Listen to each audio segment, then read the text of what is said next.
They say the sun never sets on justice. But in Millfield, Kansas, it sure set on mercy. Clara Rose stood barefoot on a splintered wooden platform, wrapped in nothing but a threadbare white dress that clung to her skin like a second shame. Her wrists trembled, her cheeks streaked with silent tears, while every eye in the saloon burned holes through her dignity. The air was thick, stale sweat, cheap whiskey, and the sour breath of men who'd come not for a drink, but for a girl. No, not a girl. For them, she was just goods. Gentlemen, barked Jed Monroe, the owner of the Silver Dollar Saloon, slamming his gavel on the bar like some twisted judge in hell's courtroom. What we got here is a rare treat. 19 years, untouched, desperate, and fresh as prairie rain. Starting bids $50. Do I hear 50 laughter? Grunts, the sound of a coin pouch opening. Clara squeezed her eyes shut, but the shouts pierced through her like arrows. 50, 60, 75, and throw in a bottle. She tried to cover her chest, to fold her arms across herself, but Jed slapped her hands down with the flat of his palm. No hiding now. Sweetheart, they paid to see the goods. A storm of shame surged through her chest, twisting her gut into knots. She wasn't supposed to be here. This wasn't her fate. Her mama died when she was 12, her daddy 2 years after, leaving behind only debts and an old tin locket. She'd scrubbed floors, peeled potatoes, washed sheets that stank of men's regrets. But that hadn't been enough. Not for Jed Monroe. He'd cornered her a week ago, tossed a ledger on the table and said, "Your old man owed me $90, gambling, booze. You're going to work it off, or let the boys bid for the privilege." She thought it was a bluff, until today. The crowd surged closer, drunk and buzzing like flies on rotting meat. 85, 90, 100 from Harlan Blackwell. That name made the whole room go still for a heartbeat. Harlan Blackwell, a rancher with a reputation so dark, even coyotes kept their distance. Women he'd claimed never stayed long and never came back the same. Clara's knees buckled. She swayed. Jed grabbed her arm, grinning like a butcher. "Well now, that's a serious offer. Anyone gonna top Blackwell?" No one moved. No one dared. Clara scanned the room, her heart screaming for someone, anyone, to see her, to help. But there was no hero in sight, just shadows of men too scared or too satisfied to intervene. She bit her lip until it bled. Her hands clenched in silent protest. $100. That was more than a farmhand made in 6 months. No one would outbid that, not here, not for her. Jed leaned forward, raising the gavel, going once. She held her breath, going two. Then it happened. A voice cut through the saloon like a rifle crack. 200, dead silence, heads turned, chairs scraped. The gavel froze mid-air, at the entrance, framed by the dusty light pouring through the batwing doors, stood a man weathered, lean, with eyes like storm clouds. One hand rested near his belt, not on a gun, but near enough. His other held a leather pouch. "Who the hell are you?" Jed spat. The man didn't answer right away. He stepped forward, boot heels thudding on the wooden floor, cutting through the crowd like a plow through hard soil. "My name's Eli Hartman," he said calmly, "and I'll pay $200, right now." The crowd gasped. Clara stared at him, stunned. This wasn't some reckless cowboy or drunk miner. This was a man, a real one. He looked at her not with hunger or cruelty, but with something she hadn't seen in a long time: decency. Jed blinked, trying to process. You serious? Farmer Eli reached into his pouch and dropped a fistful of bills onto the counter. Every last cent I've got. Harlan Blackwell rose slowly, his face like thunder. You trying to make a fool of me? Hartman, Eli turned toward him. No, sir. I just won't stand by and let this happen. The tension was thick enough to choke on. Guns twitched in holsters, sweat beaded on foreheads. Clara's lips parted. Why? She whispered, barely audible over the breathless silence. Eli looked at her, voice steady. Because I've got a daughter your age, and if she were standing where you are, I'd pray someone did the same. Jed slammed the gavel. Sold to Eli Hartman for 200 applause didn't follow. Just the shifting weight of men realizing they'd just witnessed something they didn't have the guts to stop or the heart to understand. Clara stumbled off the platform, her legs barely working. Eli met her halfway, careful not to startle her. You're safe now, he said gently. She blinked, dazed. You're not going to... No, ma'am. I ain't here to claim you. I'm here to get you out of hell. Her breath caught in her throat. But just as hope dared to bloom, Harlan Blackwell stepped into their path, one hand resting on the butt of his pistol. You made a big mistake. Hartman, he growled. Nobody outbids me.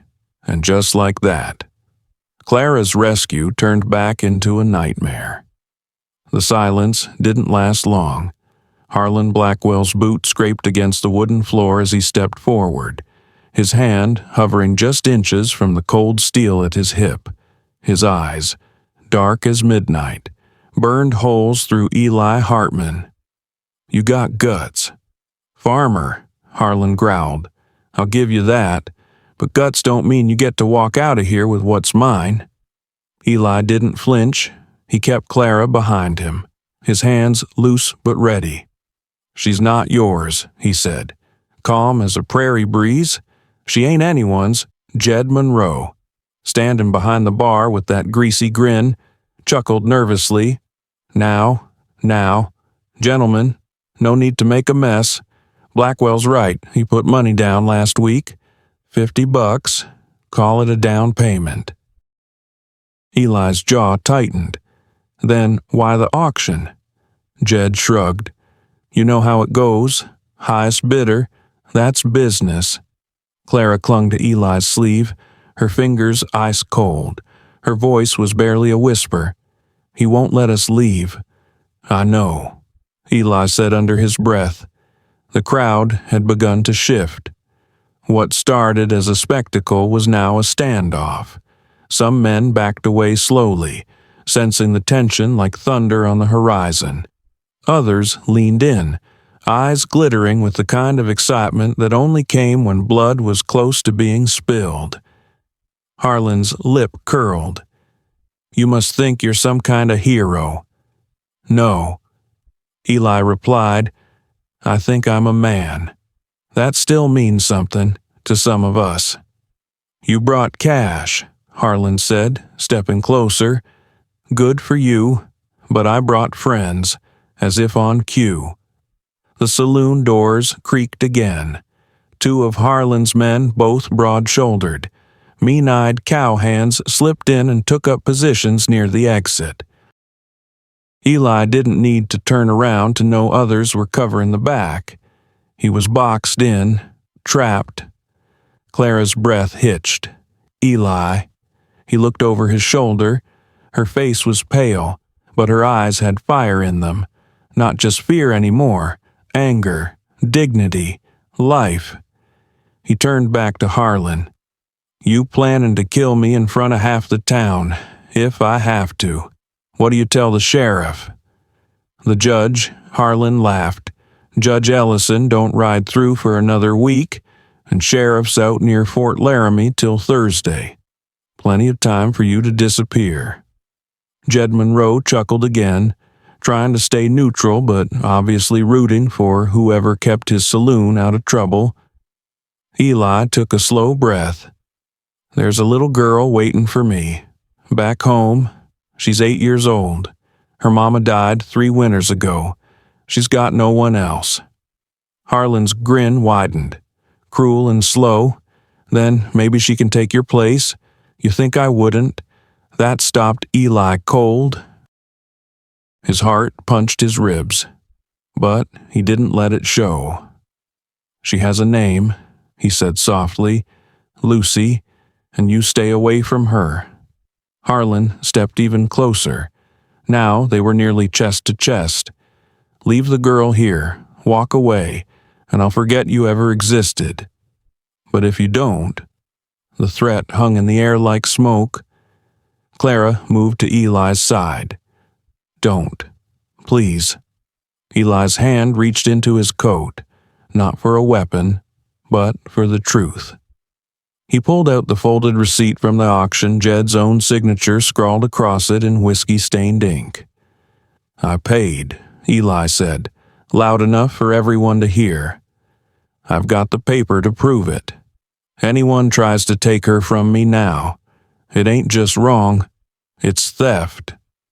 Jed Monroe stepped back, nervously rubbing his hands. Now wait a minute. Let's not go calling names, you shut your mouth, Eli snapped, surprising even himself. You're not the law here, Jed. You're just a leech who feeds off the desperate. So don't pretend you got principles now. Someone in the crowd, an older man near the piano, nodded slowly. Then another.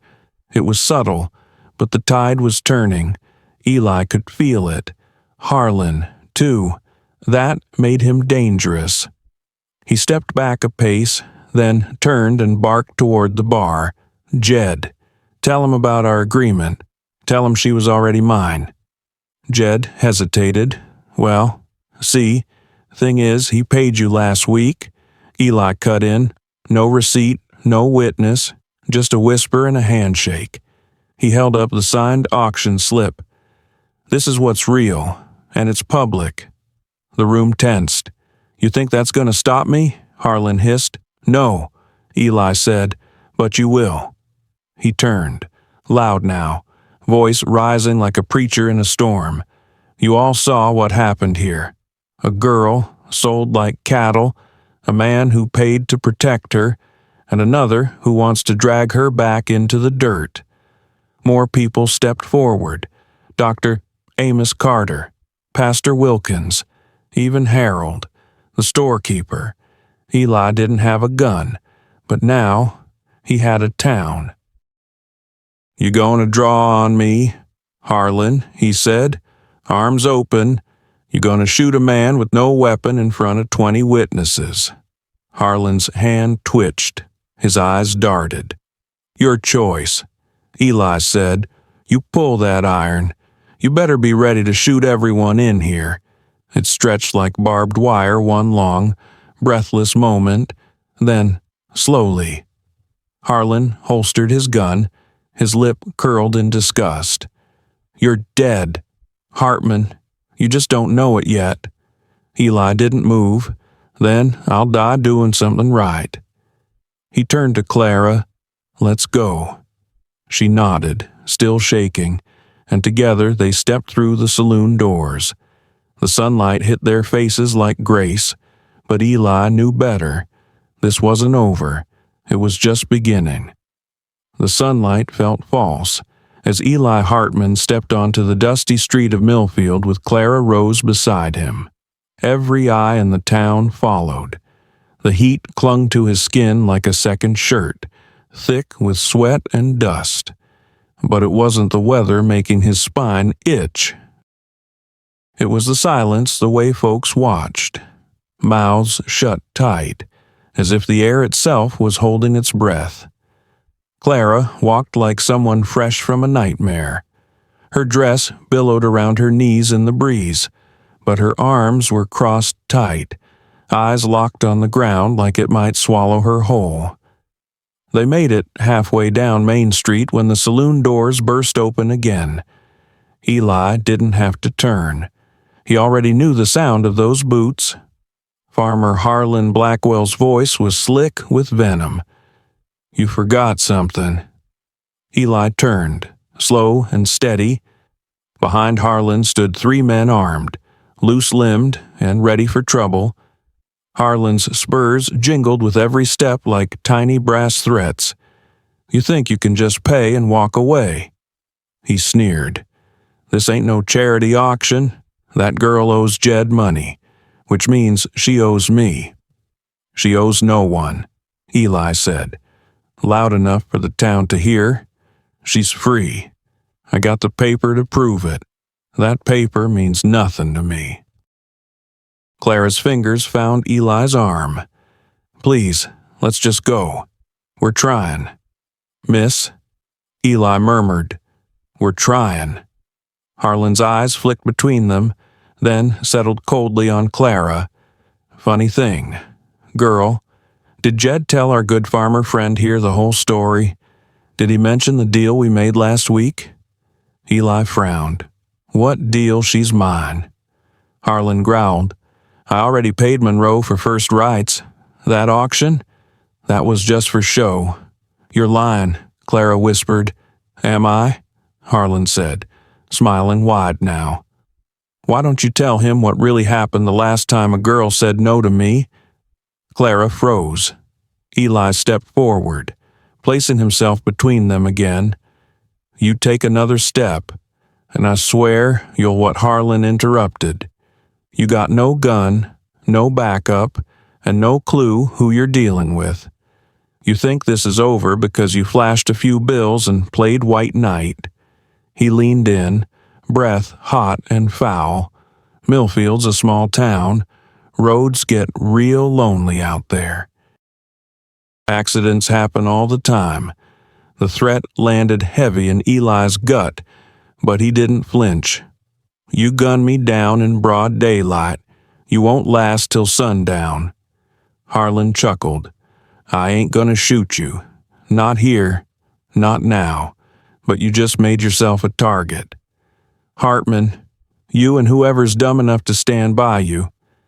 He stepped aside, letting Eli and Clara pass, but as they neared the hitching post, Clara tugged Eli's sleeve. "There's something you need to know. About Harlan." "Not now," Eli said through gritted teeth. "Let's get out of town first." "No. Listen." She insisted. 3 months ago, a preacher's daughter tried to run from him. She didn't make it." Eli turned sharply. "You saying Harlan killed her? Sheriff covered it up. He owns half this town. He's not just mean. Eli, he's dangerous." A chill settled into Eli's bones. He looked back toward the saloon. Harlan was watching them go, lips curled in a predator's grin. They reached his horse. Clara started to mount when something unexpected sliced through the heavy air. "Papa, Papa." A child's voice, small, high, bright with excitement. Eli's blood ran cold. Lucy. She was running down the street, blonde braids bouncing, arms wide, her little boots kicking up dust. "No," Eli muttered. "No, no, no, Lucy. Stop." But she didn't. She kept running, behind them. Harlan's face lit up with something dark and gleeful. Well, he said, voice rising for all to hear. "Looks like our farmer brought the whole family to town." Clara grabbed Eli's arm. "He's going to use her. I know." Lucy barreled into Eli's legs, laughing, unaware of the silence that followed her. "Papa misses. Dobbins got sick and I was scared, so I came to find you." She stopped mid-sentence, noticing Clara, the crowd, the strange tension in the air. "Honey," Eli said gently, kneeling, "I need you to get behind me and stay very, very still." Her eyes widened. "What's happening, trouble?" Clara whispered. "Bad trouble." Harlan stepped closer, hands loose at his sides, his posse flanking him like wolves. That's a mighty pretty daughter you got there. Hartman, be a real shame if anything happened to her. Eli rose slowly. You lay a finger on her. You'll what? Harlan sneered again. Throw dirt at me, I'll bury you in it, Eli said, voice low and deadly. Lucy clung to his coat. Papa, I'm scared. Who is he? Clara knelt beside her. Sweetheart, my name's Clara. Your papa's trying to help me, but it got complicated. You're in trouble. Yes, baby, big trouble. Lucy turned to Eli. Mama always said, Papa helps people in trouble. Tears burned behind Eli's eyes. Sarah had said that, his late wife, and she was right. But now, he wasn't just protecting Clara, he was protecting his daughter, too. Harlan stepped closer. You got one last chance. Farmer, walk away, leave the girl, you and your little one go home safe. Otherwise, he didn't finish the sentence. He didn't have to. Eli looked at Lucy, then at Clara. He thought of the 8 miles between here and home. He thought of the canyon, the ridges, the ambush that might already be waiting. He thought of all the things he was willing to lose and which ones he wasn't. Then he looked at Harlan and said quietly, We're leaving, all 3 of us. Harlan's smile vanished. That's your decision. No, Eli said, it's my stand. The crowd held their breath. This wasn't just a man protecting a stranger anymore. This was a father daring the devil to try. Main Street held its breath. Eli Hartman stood frozen in the heat, Lucy clinging to his leg, Clara at his side, and Harlan Blackwell smiling like a rattlesnake that just found 2 mice in one hole. You don't get to walk away with her. Hartman, Harlan said, voice slick with poison. Not after making a fool of me, but I'm feeling generous. You leave Clara with me. You and your little girl go home safe. Everybody wins. Clara's grip on Eli's sleeve tightened. Lucy looked up at him, confused, frightened. Papa? What does he mean? Eli didn't answer, because there wasn't a right answer. Not here. Not now. The choice laid out before him wasn't one of courage or cowardice. It was a trap set by a man who knew exactly where to cut deepest. Eli looked at Clara. Her face was pale, eyes wide but dry. She'd already cried too much for one lifetime. I'll go, she whispered. I'll go with him. Just don't let him hurt Lucy. No, Eli said firmly. No one's going anywhere. Harlan's laugh rang out like gunfire. Ain't that sweet? Little Farmer wants to play hero till the end. He turned to the crowd. You people see what he's doing. He's putting his daughter at risk for some girl he just met. That's what passes for morality now. The crowd shifted. Whispers passed like wind in tall grass. Most just watched. Nobody moved. Not yet. Harlan looked back at Eli. You think these people are going to save you? They won't. They're scared. Always have been. I run this town, Hartman, and I'm telling you, walk away or bury your little girl. Eli's jaw clenched so tight he tasted blood. Papa, Lucy whispered, tugging his coat. I don't understand. Clara dropped to one knee beside her. Lucy, listen to me. What your papa's doing, it's brave. It's the bravest thing anyone's ever done for me. But if something happens to him, I want you to run. Okay, run as fast as you can and don't look back. Lucy's lip quivered. I don't want to run. I want to go home. I know. Baby, Eli said softly, crouching beside her. I know. He stood up, turned to face Harlan full on. You want Clara so bad, you'll have to go through me. Was hoping you'd say that. Harlan said, signaling to two of his men. "Block their path." The men moved forward, hands resting on revolvers, eyes dead and cold. The street tensed like a drawn bow. And that's when something shifted. A voice called out, clear and strong from across the street. "I wouldn't do that if I were you." "Boys." All heads turned. Dr. Amos Carter stepped onto the boardwalk outside his office, rifle in hand. Behind him came Pastor Wilkins, shopkeeper Harold, and 6 more townsfolk armed, grim and resolute. Harlan blinked. "We've had enough of your kind." "Blackwell, Doctor," Carter said, adjusting his spectacles. "Enough threats, enough fear. This ends now." Harlan's eyes narrowed. "You gonna shoot me?" "Doc, if I have to." His men looked around, counting. They were outnumbered. Suddenly the street didn't feel so safe anymore. Jed Monroe tried to interject from the doorway of the saloon. "Now, let's not do anything hasty." "Shut up, Jed." Pastor Wilkins barked. "You're part of the rot," Harlan growled. "You people got no right. You brought this on yourself," said Judge Ellison, stepping from the crowd. "Surprising everyone, threatening a child in front of witnesses. You're done." Harlan's mask cracked.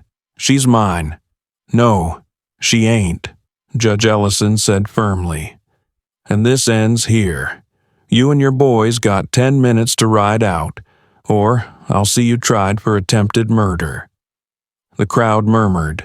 Guns were lowered but still ready. Tension bled into caution. Harlan spat in the dirt. "You think this is over? Hartman. You think this town's gonna protect you forever?" Eli didn't blink. "I think you're out of moves." Clara took Lucy's hand. "Come on, sweet girl. Let's get home." But even as the standoff diffused, Eli knew the danger wasn't gone. It was waiting, out beyond the edge of town. Where law didn't reach, Devil's Canyon lived up to its name.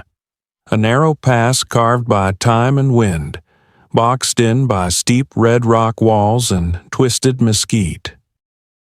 It was the kind of place you passed through fast, with your eyes scanning every ledge, your hand never far from your hip.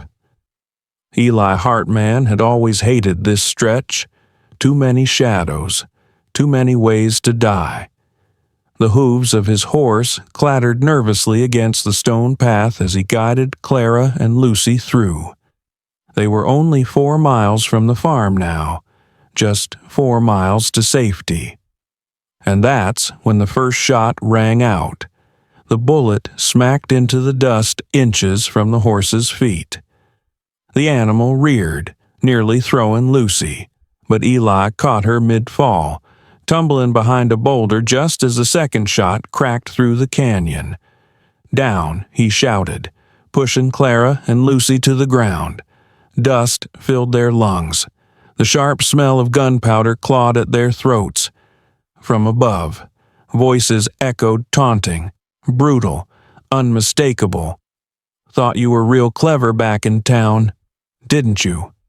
Farmer Harlan Blackwell's voice dripped with triumph. "But out here ain't no judge, no crowd. Just you, me, and a 6-shot education." Eli peeked around the boulder. 6 riders, 4 on the left ridge, 2 on the right. They had them surrounded. He pulled out the tiny derringer Doc Carter had pressed into his palm hours earlier.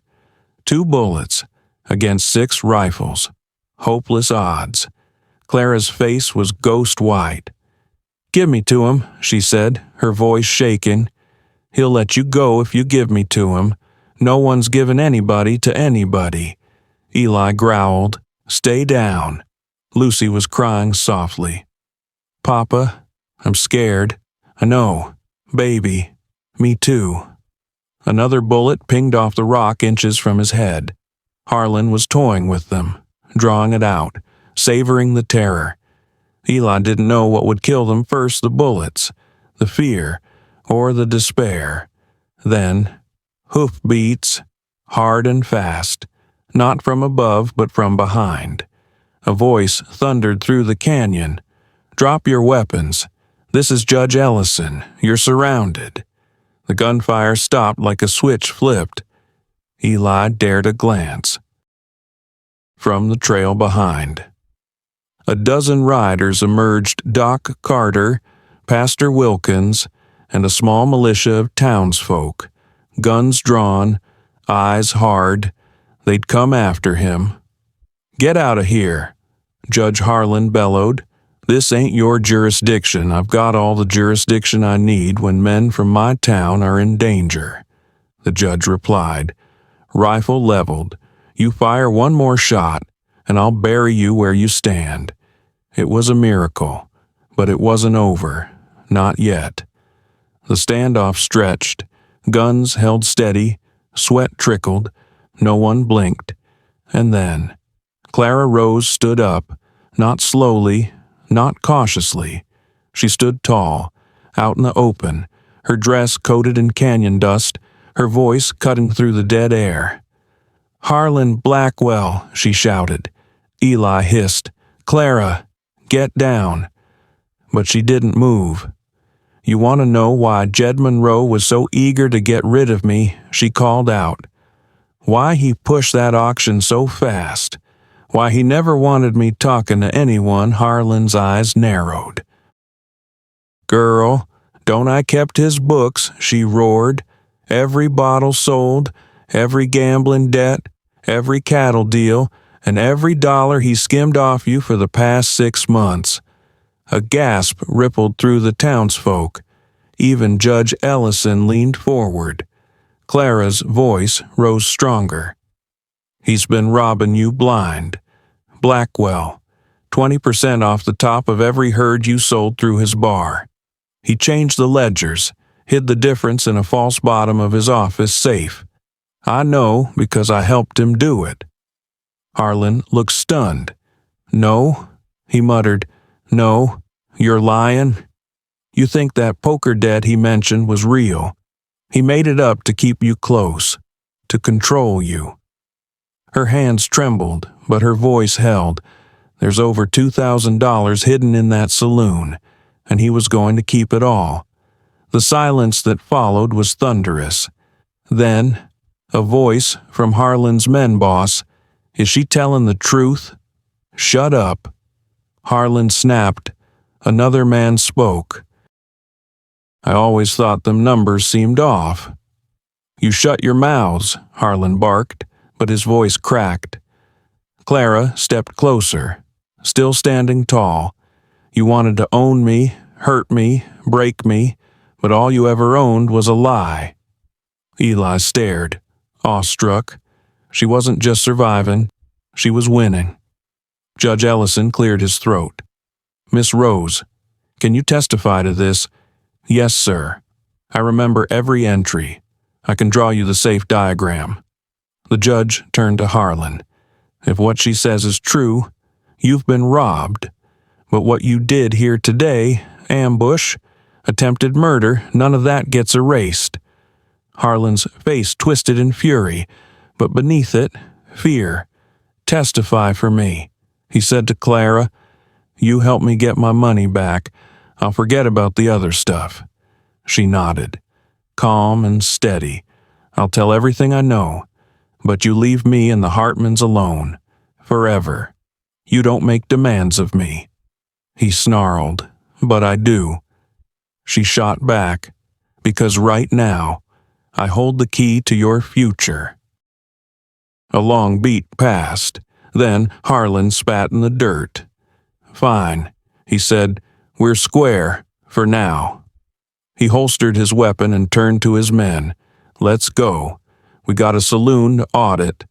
They rode off, a broken storm slinking back into the hills.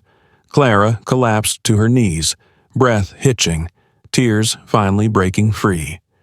Eli rushed to her side, holding her gently. "You did it," he whispered. "No," she said. "We did. Judge Ellison approached. That was one hell of a gamble. Young lady. Clara smiled weakly. It wasn't a gamble, it was math, and, for the first time, she felt something that had eluded her for years. Power. The trail home was quieter than it had any right to be.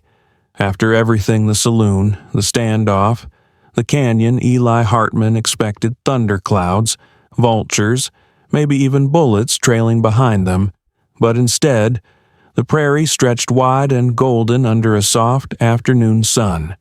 The wind was warm. The silence was kind. Lucy rode in front, tucked safely between Eli's arms. Clara sat behind, her hands lightly resting on his waist, as if still unsure she belonged there. They didn't talk much. Some things didn't need words.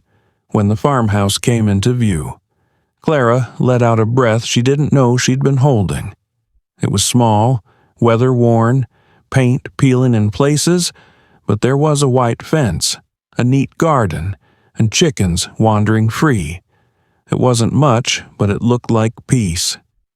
Eli swung down and lifted Lucy first. She bolted toward the house, shouting, "I'm going to check the coop." He helped Clara down next. She hesitated, boots touching earth like it might give way. "You all right?" he asked. She looked at him, her voice soft. "I've never been to a place where I didn't feel like I was trespassing." "You're not trespassing," he said. "You're home." Tears filled her eyes, but she blinked them back. "It's more than I ever thought I'd get."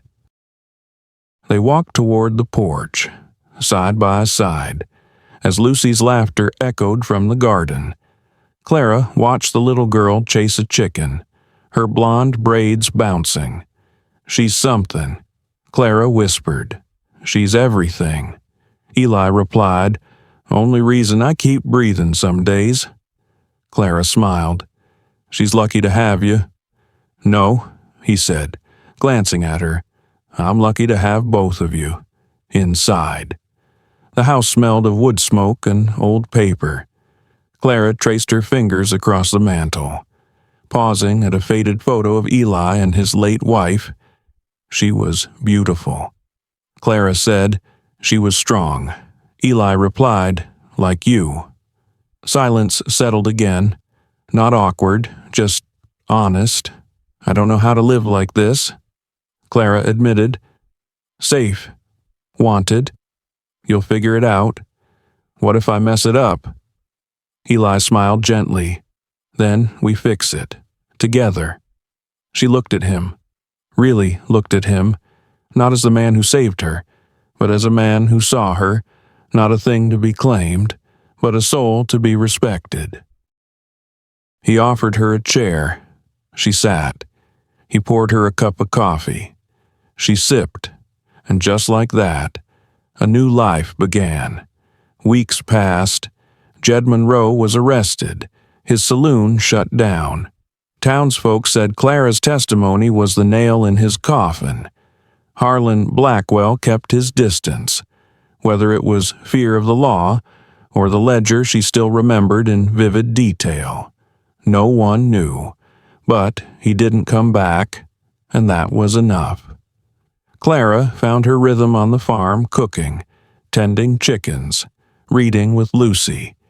She wasn't just surviving anymore, she was healing.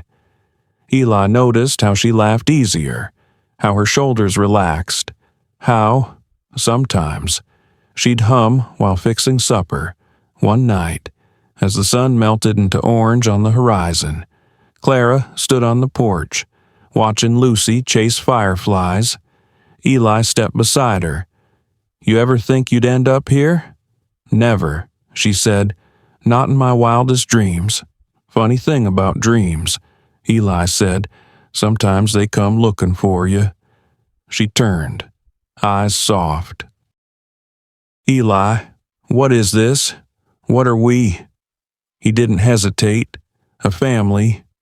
Her breath hitched. "You sure I buried my wife thinking no one could ever fill that space? I was right. But you didn't fill it. You made a new one.